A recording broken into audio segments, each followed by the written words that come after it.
Muy buenos días para todos. Vamos a presentar esta charla sobre la genética del contenido arsénico en el grano de arroz, en el germoplasma avanzado del programa de mejoramiento genético de INIA. Este trabajo es el trabajo de tesis de maestría de Lucas Ale, el licenciado en Biología de la Facultad de Ciencias, de su maestría en Biotecnología,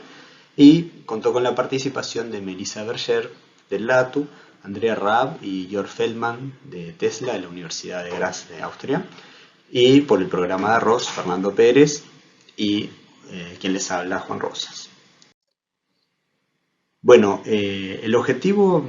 de generar nuevas variedades con bajo contenido de arsénico es un nuevo objetivo de mejoramiento al que apuntamos, y con la precisión con la que apuntemos a este nuevo objetivo determinará el éxito que tengamos en generar nuevas variedades de forma más eficiente y en menor plazo. Comenzamos entonces por conocer este objetivo, cómo es que el arsénico presente en el suelo es incorporado por la planta y transportado hacia el grano y acumulado en el grano. El arsénico inorgánico puede estar presente en distintas especies, como el arsenato en su forma oxidada, el arsenito en su forma reducida, o también especies orgánicas de arsénico que son metiladas por el arsénico inorgánico. Al ser metilado por microorganismos presentes en el suelo, pasa a especies orgánicas como el DMA, que se hacen biodisponibles. En condiciones de presencia de oxígeno, como puede ser, por ejemplo, mediante el proceso de liberación de oxígeno del cual son capaces las plantas de arroz de liberar oxígeno a través de sus raíces,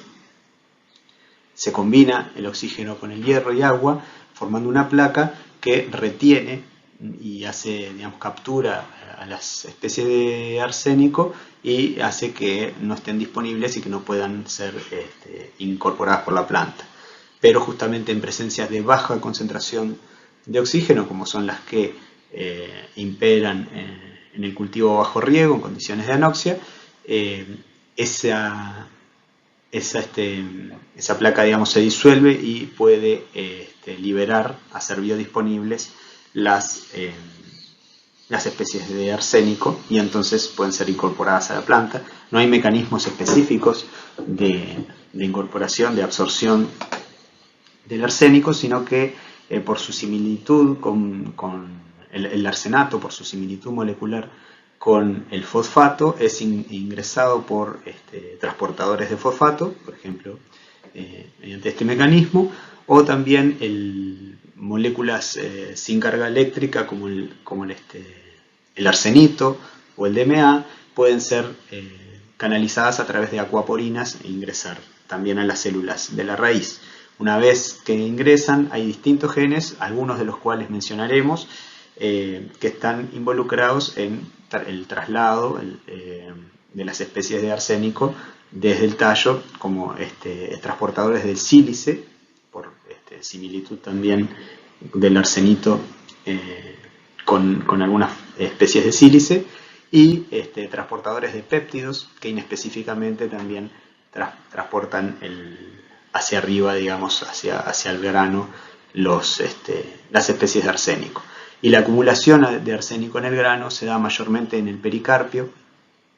No está claro cuáles son los genes involucrados, pero lo que sí es claro es que la concentración, la cantidad de arsénico es mayor en las capas más exteriores, en el pericarpio, y no tanto en el endospermio, en la parte blanca, digamos, que se consume. Entonces, ¿en qué consiste mejorar para esta característica de bajo contenido de arsénico? Bueno, como toda característica, lo que buscamos es tener una diversidad genética lo suficientemente adecuada como para que podamos encontrar y determinar con precisión cuáles son los materiales dentro de nuestro germoplasma que tienen mejor comportamiento. Seleccionemos esos materiales para hacer cruzamientos, y la progenie que obtengamos con esos nuevos cruzamientos generemos una población mejorada con un comportamiento, con un promedio mejor de la población original de la cual partimos. Y eso es tener ganancia genética y eso constituye el proceso de mejoramiento. Entonces, la primera pregunta que plantea esto es ¿cómo hacemos esa evaluación? ¿Cómo determinamos con precisión cuáles son las líneas que tienen un mejor comportamiento que otras? Entonces, ¿qué experimentos podemos plantear, ya sea de campo como también en la parte analítica, en la cual no nos vamos a centrar, pero sí en sus resultados? En la parte de campo principalmente, ¿qué características tienen que tener esos experimentos para poder asegurar que lo que seleccionemos, las líneas que seleccionamos, efectivamente son las de mejor comportamiento? Y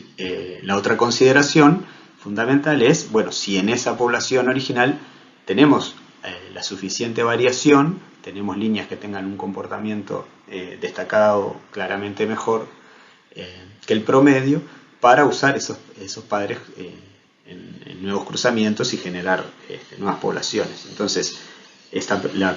primera parte de esta segunda pregunta es si tenemos variabilidad genética adecuada,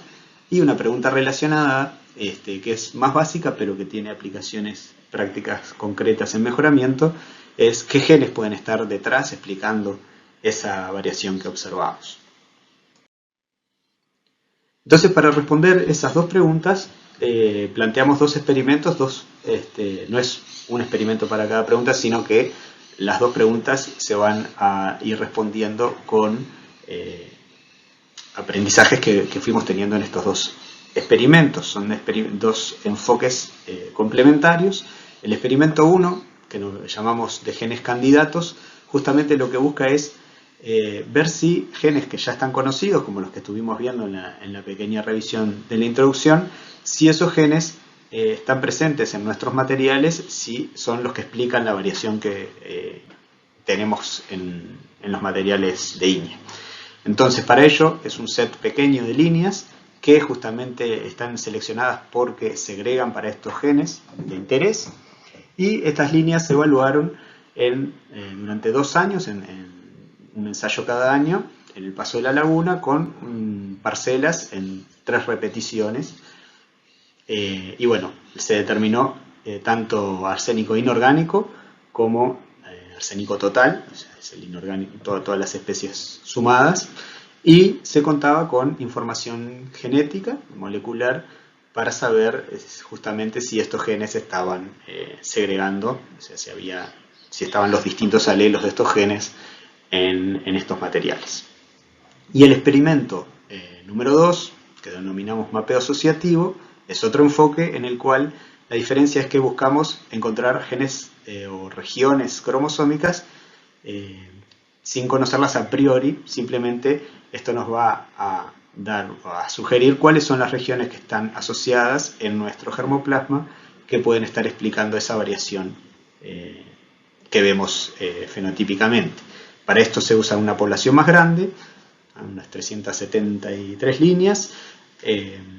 que también fueron ensayadas en 2 años, pero la diferencia es que aquí, por el tamaño de la población, las repeticiones son solamente de los testigos, y después cada una de las líneas experimentales está una sola vez, lo cual tiene algunas desventajas que vamos a ver más adelante. Y aquí trabajamos principalmente el grueso del experimento fue evaluado para arsénico total, y en algunas líneas se pudo hacer también arsénico inorgánico, gracias a la colaboración de la Universidad de Austria, y también se determinó en un número menor, en un solo ensayo, los componentes orgánicos, el contenido de selenio y de cadmio. Entonces, algunas lecciones aprendidas de estos 2 experimentos. Bueno, en el caso del experimento 1, con las 32 líneas, vimos que la correlación entre los resultados entre un año y otro era bastante alta, sobre todo en el caso de los materiales Japonica, que fue significativa, y eso lo que nos asegura es que estamos seleccionando con precisión, es decir, los materiales buenos para un año también lo son para el año siguiente. Entonces nos habla de la precisión con la que podemos seleccionar esos materiales para generar parentales y para generar poblaciones de mejoramiento. En cambio, en el caso del experimento 2, en el cual justamente no había repeticiones y era un experimento con mayor variabilidad ambiental, vemos también esta importante interacción entre los genotipos y el ambiente. Esto que implica que materiales que fueron de buen comportamiento en un año no necesariamente lo fueron en el otro, y vemos que entonces las correlaciones no son significativas o son muy bajas.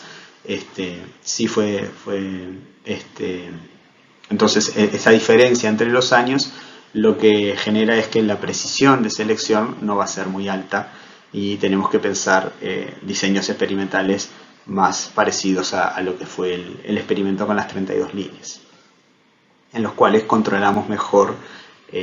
la variabilidad ambiental a través de las repeticiones. Otro aspecto importante es, como dijimos, la mayor parte del arsénico se acumula en las capas superficiales, en el pericarpio, por lo que pensábamos que el tiempo de pulido podía estar jugando algún papel en el contenido final que se mide, y efectivamente encontramos una correlación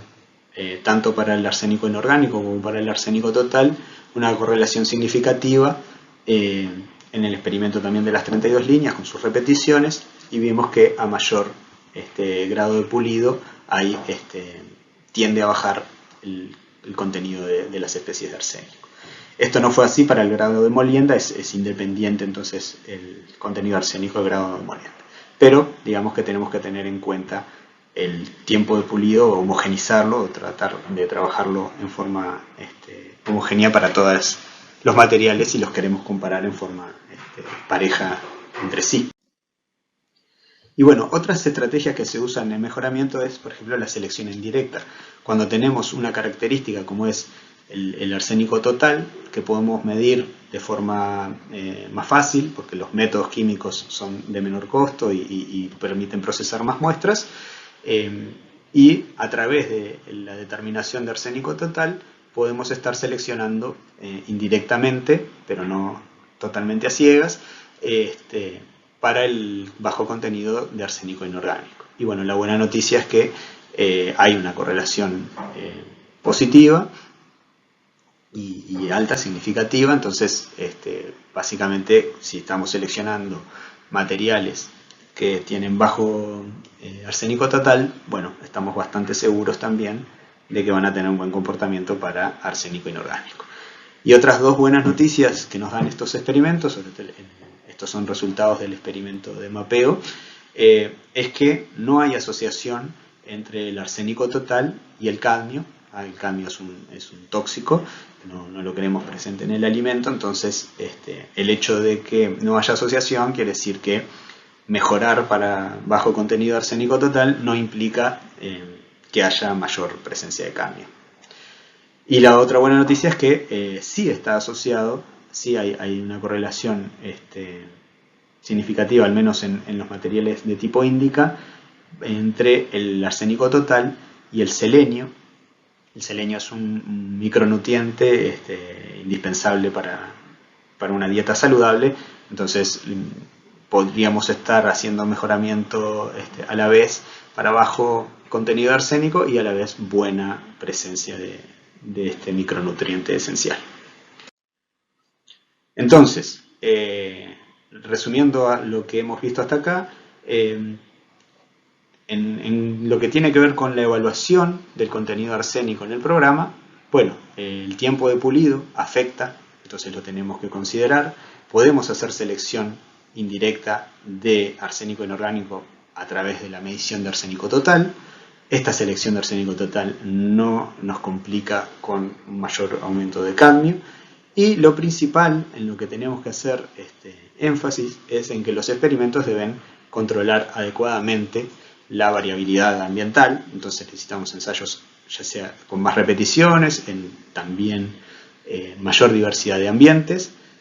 caracterizar esos ambientes para entenderlos y ver qué es lo que está generando esa distinta respuesta de los genotipos, y para ello alguna estrategia es usar ambientes controlados como los de invernáculos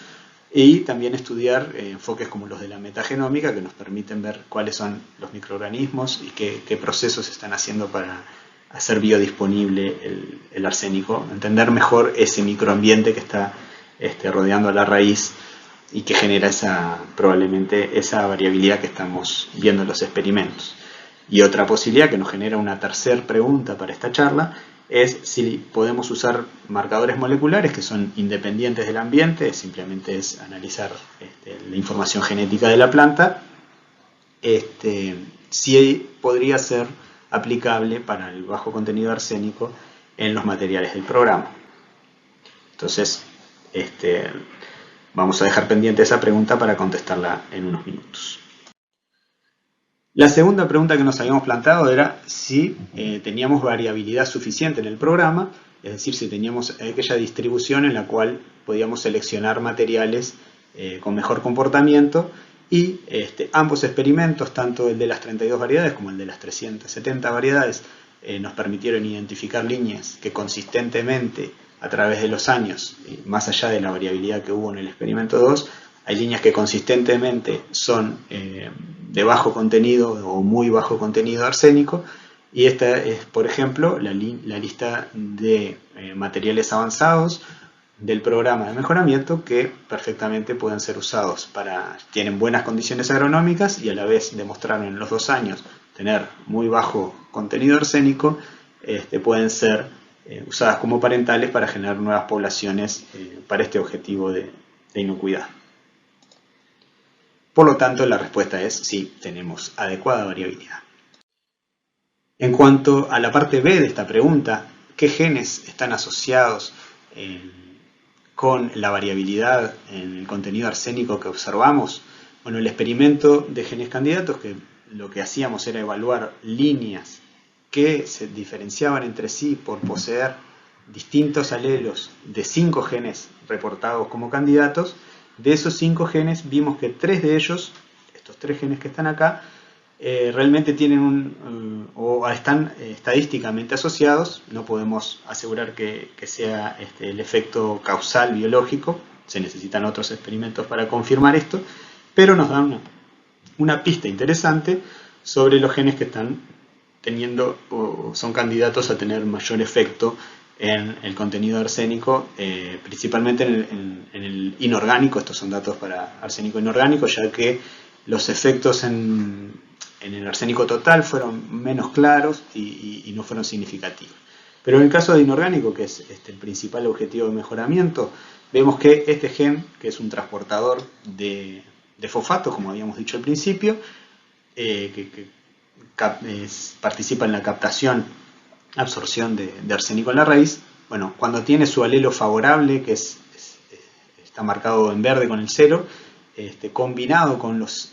alelos favorables de este otro, que es un transportador de silicio, y este otro gen que participa en la expulsión del arsenito hacia afuera de la raíz, cuando combinan sus mejores alelos, entonces tenemos el mejor comportamiento con líneas de muy baja concentración, y en contrapartida, cuando están los alelos desfavorables de estos genes, tenemos las líneas con menos ventaja en su comportamiento. El otro enfoque que va hacia ver no necesariamente genes que ya estén reportados, sino a ver cuáles son las regiones en todo el genoma que pueden estar asociadas a las características que estamos estudiando, es el de mapeo asociativo, y esto es un mapa de los 12 cromosomas del arroz en los que están señaladas las regiones que resultaron significativas. En rojo están las asociaciones con el contenido arsénico, en verde las asociaciones con el contenido de cadmio, y los colores un poquito más claros son en germoplasma índica y los más oscuritos en germoplasma japónica. A la izquierda están los ensayos del primer año, a la derecha los resultados del ensayo del segundo año, y vemos que hay pocas cosas que crucen, digamos, el cromosoma. Esto lo que nos indica es justamente que hay aparentemente regiones cromosómicas distintas para los distintos ambientes a los cuales ocurrieron en esos experimentos. Y por otro lado, tenemos algunas regiones que coinciden con reportes previos en la literatura, o sea que nos confirman que estamos detectando regiones que ya estaban reportadas anteriormente, y también que tenemos algunas regiones en las cuales el contenido de arsénico y el de cadmio podían estar digamos, con control genético al menos asociado en esta población.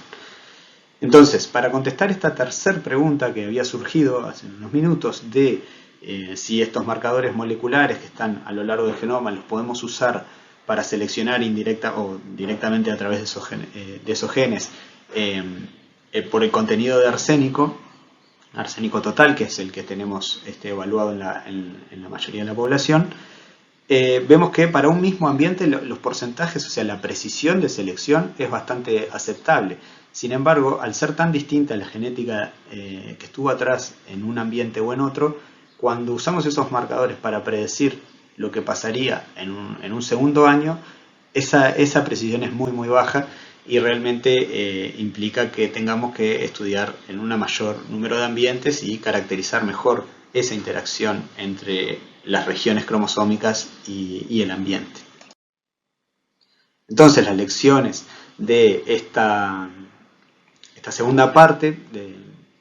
digamos, de la genética que tenemos en el programa, bueno, tenemos indicios interesantes de que estos 3 genes cumplen algún rol, y estrategias como la edición génica nos permitirían confirmar estos resultados. Y luego, este hallazgo de los marcadores por medio del mapeo asociativo tiene que ser confirmado en estudios, por ejemplo, en ambientes controlados, en mayor número de años y de ambientes de invernáculo, y muy importantemente poder medir las características de estos ambientes para caracterizarlos mejor. Bueno, esto es todo y les agradezco la atención y quedamos a las órdenes para cualquier consulta.